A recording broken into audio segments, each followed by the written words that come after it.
پچھلے جماعت المبارک کو خلیفہ رسول امیر المومنین سیدنا عثمان غنی رضی اللہ تعالیٰ عنہ کی بارگاہ ناز میں عقیدتوں اور محبتوں کا نذرانہ پیش کرنے کی سعادت نصیب اس جماعت المبارک کو اسلام کے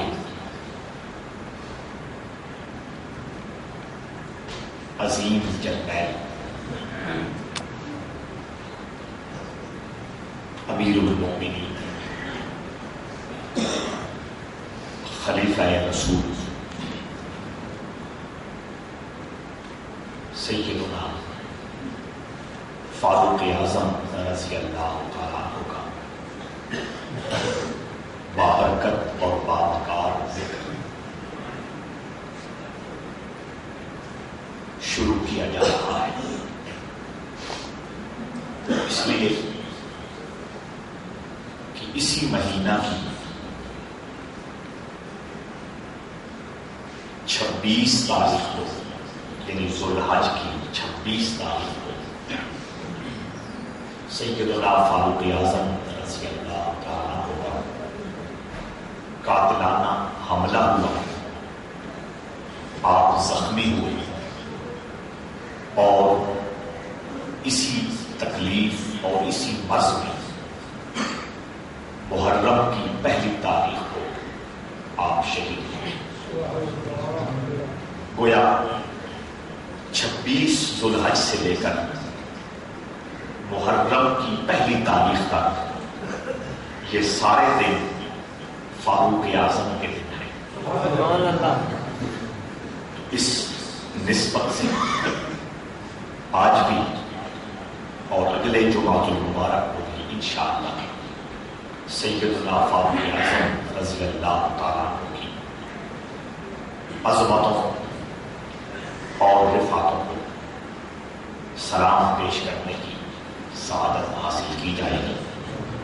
رب کریم اپنے ان باوقار اور باکمال بندوں کے پیار اور احترام سے ہمارے سینوں کو منور فرمائے۔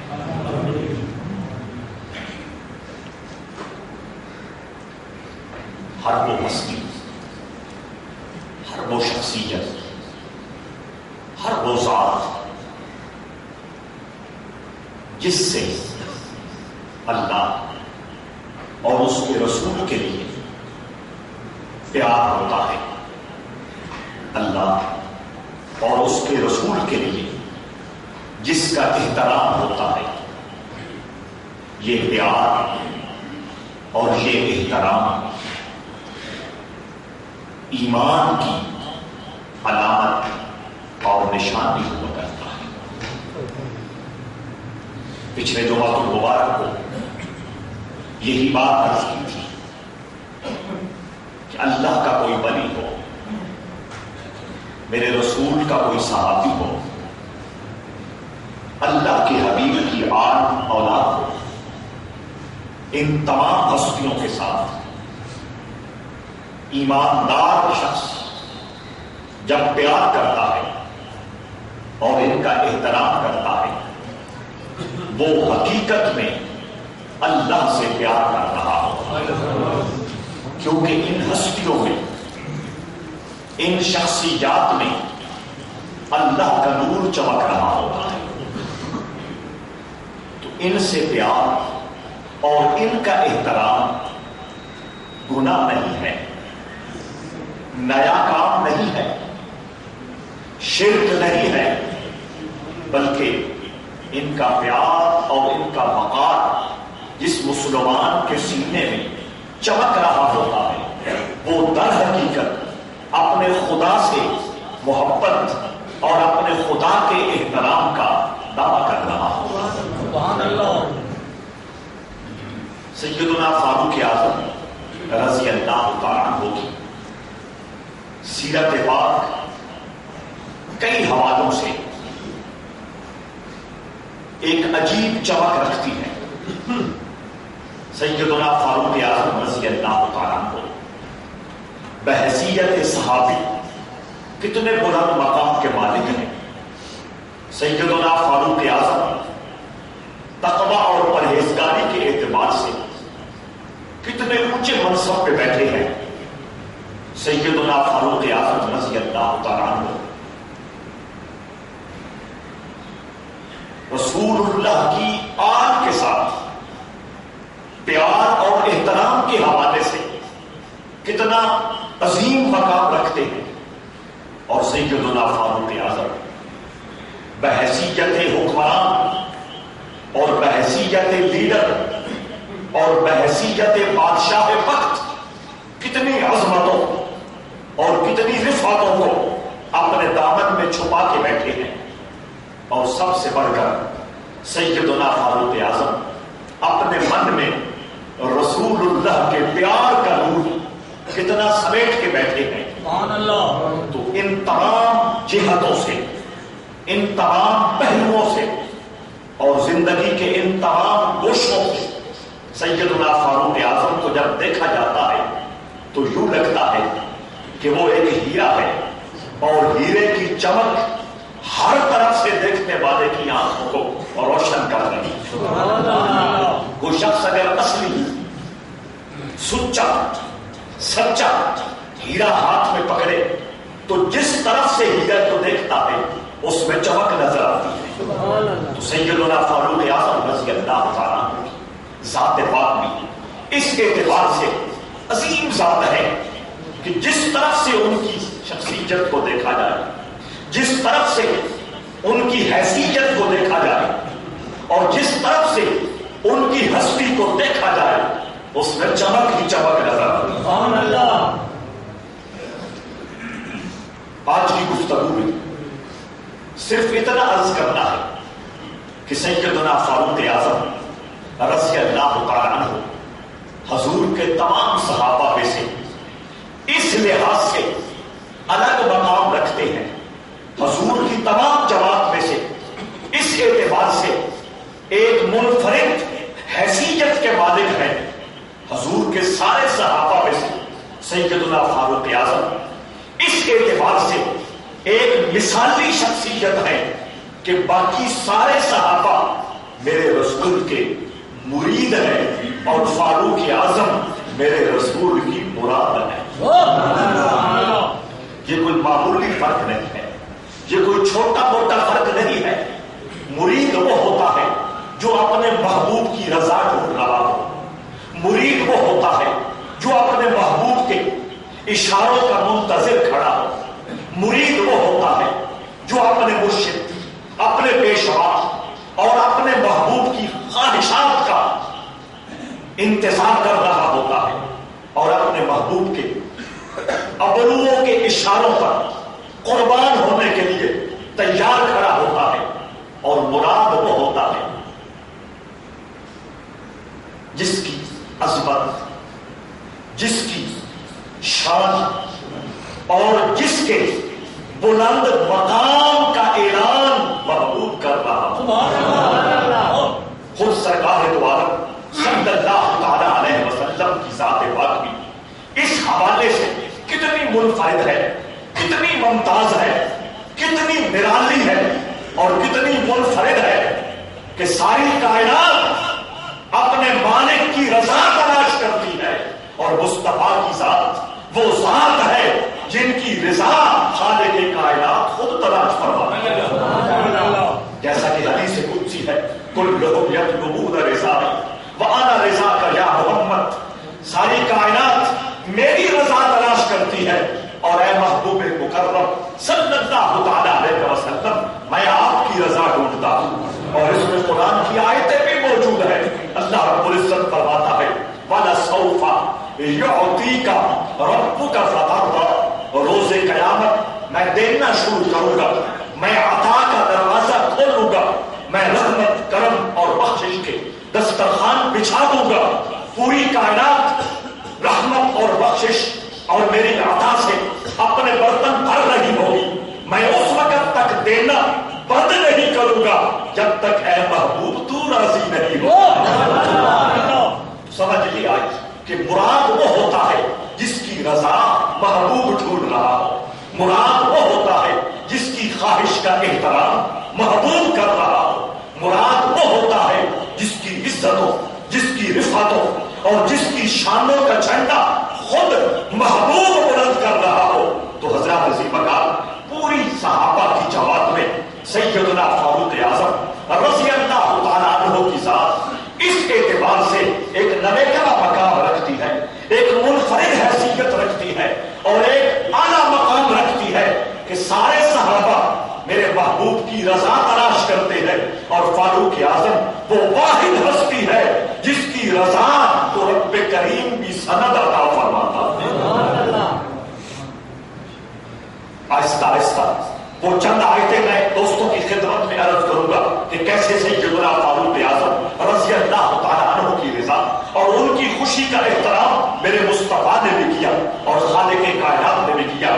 فی الوقت کی بات عرض کرنا چاہتا ہوں کہ سیدنا فاروق اعظم رضی اللہ تعالیٰ عنہ مرید ہے لیکن مراد ہے، مرید ہے لیکن مراد ہے، میرے رسول کی آرزو ہے، میرے رسول کی چاہت ہے، میرے رسول کی طلب ہے۔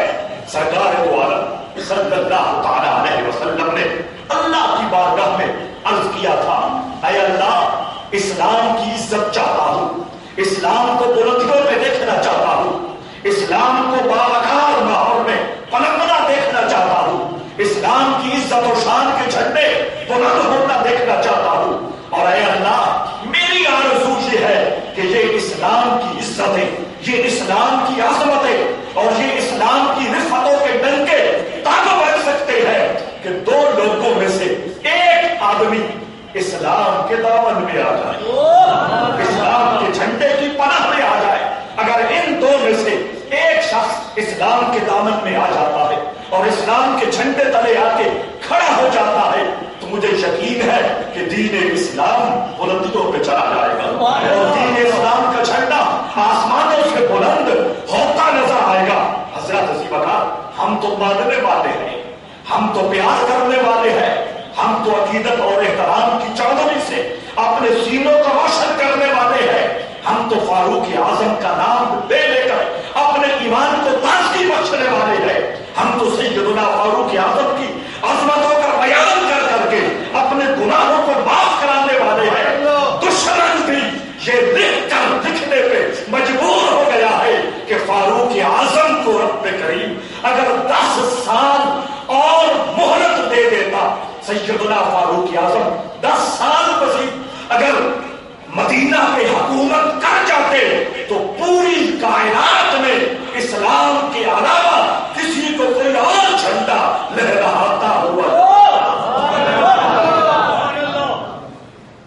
تو سیدنا فاروق اعظم رضی اللہ تعالیٰ عنہ کے بارے میں اللہ کے حبیب نے اپنے اللہ کی بارگاہ میں آرزو کی تھی کہ اے اللہ میں دیکھتا ہوں کہ اسلام بلند ہو جائے گا، میں دیکھتا ہوں اسلام کا جھنڈا پوری کائنات میں لہراتا ہوا نظر آئے گا، میں دیکھتا ہوں کہ اسلام مضبوط ہو جائے گا، مستحکم ہو جائے گا، اس کی جڑوں میں اور اس کی بنیادوں میں استحکام آ جائے گا، اور اس کے لیے جو زمینی حالی اور زمینی ذریعہ وہ میں یہ دیکھنا چاہتا ہوں۔ اے اللہ 2 شخصیات ایسی ہیں، 2 لوگ ایسے ہیں، اگر ان میں سے ایک اسلام کا جھنڈا پکڑ لیتا ہے اور دامن اسلام میں آ جاتا ہے تو مجھے یقین ہے اسلام کا جھنڈا بلند ہو جائے گا۔ اور یہ ممکن ہے۔ بدر کی جنگ ہو رہی تھی، بدر کی جنگ ہو رہی تھی، سرکار دو عالم صلی اللہ تعالیٰ علیہ وسلم نے منظر دیکھا کہ میرے ساتھ 313 آئے ہیں جو کمزور بھی ہے، جو نحیف بھی ہے، جو مجبور بھی ہے، جو بے بسی بھی ان کے وجودوں سے نظر آ رہی ہے، ان کے پاس ہتھیار بھی تھوڑے ہیں، ان کے پاس سواری بھی نہیں ہے، لمبا سفر کر کے آئے ہیں، گرمی کی شدت ہے اور روزے کا مہینہ ہے، اور اس کے مقابلے میں دوسری طرف دشمن پوری تیاری کے ساتھ آیا ہے، پورا عرب مسلمانوں کو سب ہستی سے مٹانے کے لیے اپنی ساری قوتوں کو جمع کر کے کھڑا ہے۔ 1000 جنگجو کفر کے لشکر میں کھڑے ہیں، ان کے پاس اسلحہ وافر ہے، ان کے پاس سواریوں کی بہتات ہے، ان کے پاس کھانے پینے کے راشن کی مہینے بھی کتنے مہینے اگر رکے رہے کمی نہیں ہے. ان کے ساتھ نوجوان لڑکیاں ہیں جو ان کے جذبات کو چھیڑنے والی ہے اور ان کے حوصلوں کو بلند کرنے والی ہے, اور وہ یہ آرزو لے کے آئے ہیں اس وقت تک واپس نہیں پلٹیں گے جب تک صفحہ ہستی سے محمد اور اس کے ساتھیوں کا خاتمہ نہیں ہو جاتا. ان کے جذبے جوان ہیں, ان کے حوصلے بلند ہیں, ان کے پاس راشن کی کمی نہیں ہے, ان کے پاس ہتھیار کی کمی نہیں ہے, ان کے پاس سواریوں کی کمی نہیں ہے. حضرات عظیم اکرام سرکار دو عالم نے جب یہ منظر دیکھا آپ سجدے میں گر گئے, اللہ کے حضور سجدے میں گر گئے اور اللہ کی بارگاہ میں اللہ کا حبیب کہہ رہا ہے اے اللہ یہ 313 کی مٹھی بھر جماعت اگر اس زمین پر نہ رہی قیامت تک تیرا نام لینے والا کوئی نہیں. یقیناً اسلام کی حفاظت اللہ کے ذمہ ہے. بے شک اسلام کا پیغام ساری کائنات میں پہنچانا اللہ کی ذمہ داری ہے, لیکن اللہ نے اس کے لیے ذریعے اختیار کیے ہیں, وسیلے اختیار کیے ہیں. صحابہ کرام کی جماعت اس اسلام کے جھنڈے کو پوری کائنات میں لہرانے کے لیے تیار کی گئی ہے.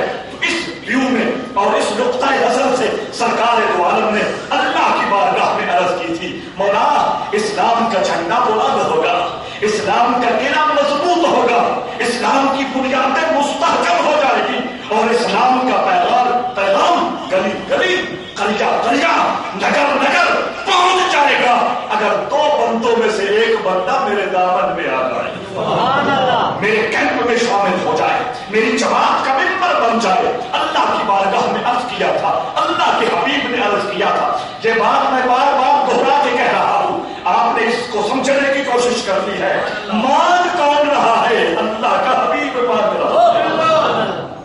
مانگ کون رہا ہے؟ اللہ کا حبیب مانگ رہا ہے. حضرات عظیم اکرام تھوڑا سا تجربہ کار آدمی ہو جس کی پبلک ڈیلنگ زیادہ ہو, جو لوگوں کے ساتھ زیادہ اٹھتا بیٹھتا ہو, ملتا جلتا ہو اور ذہین بھی ہو, لوگوں میں زیادہ گھل مل کے رہتا ہو, لوگوں سے اس کی وردن زیادہ ہوتی ہو, لوگوں کے ساتھ اس کے معاملات زیادہ ہوتے ہوں, اسے یہ بلکہ حاصل ہو جاتا ہے اور اسے یہ تجربہ حاصل ہو جاتا ہے. وہ لوگوں کے چہرے دیکھ کے فیصلہ کر لیتا ہے یہ کیسا ہے.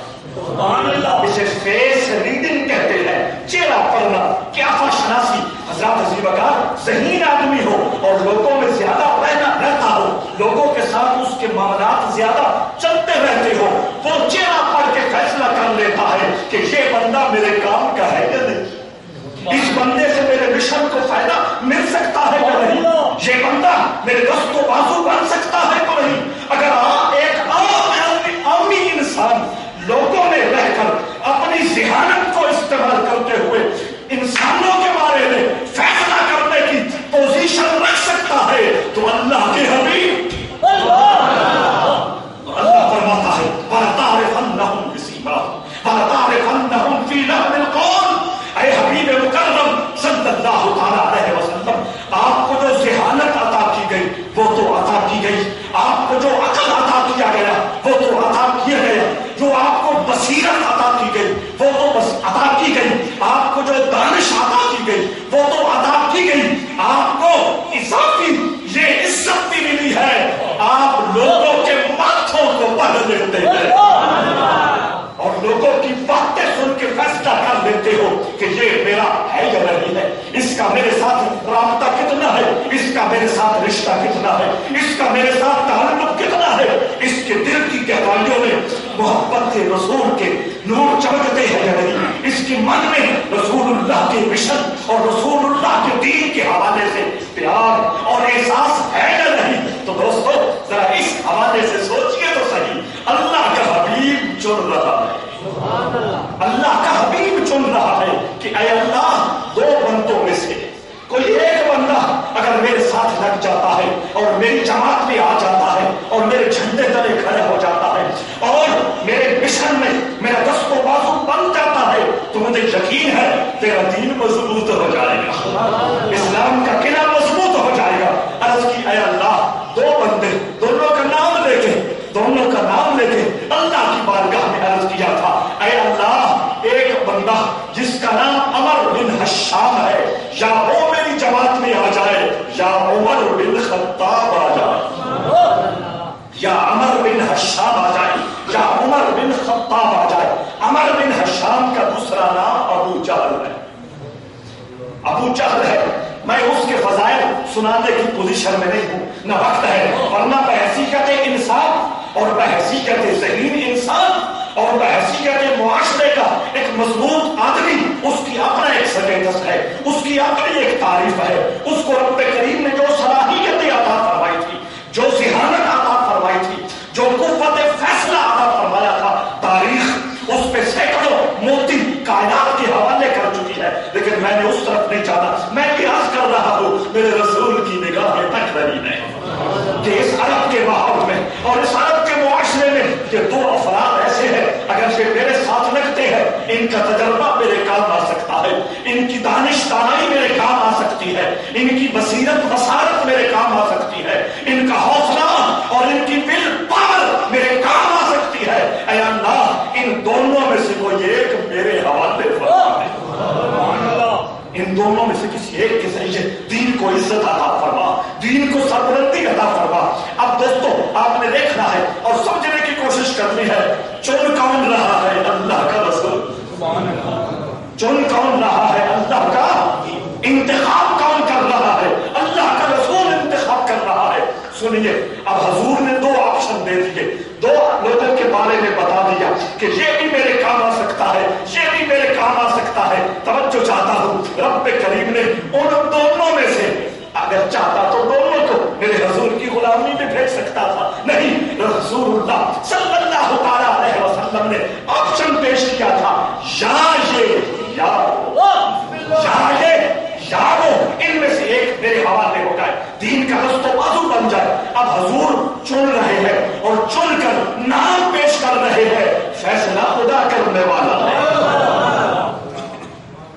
توجہ ہے، فیصلہ کون کرنے والا ہے؟ خدا کرنے والا ہے، فیصلہ خدا کرنے والا ہے۔ یہ بات میں اس لیے بار بار دہرا رہا ہوں کہ جو لوگ سیدنا فاروق اعظم کے حوالے سے اپنی زبان کھولتے ہیں، جو لوگ سیدنا فاروق اعظم کے زمانے سے اپنے قلم کو گندا کرتے ہیں، جو سیدنا فاروق اعظم کے زمانے سے حوالے سے اپنے تجربے اپنے علم کو غلیظ اور نجس کرتے ہیں، کچھ بات لکھنے سے پہلے اور کچھ بات کرنے سے پہلے اور کوئی کمنٹ پاس کرنے سے پہلے اور کوئی تبصرہ کرنے سے پہلے دیکھ لینا چاہیے انتخاب رسول کا ہے، خدا کی ہے۔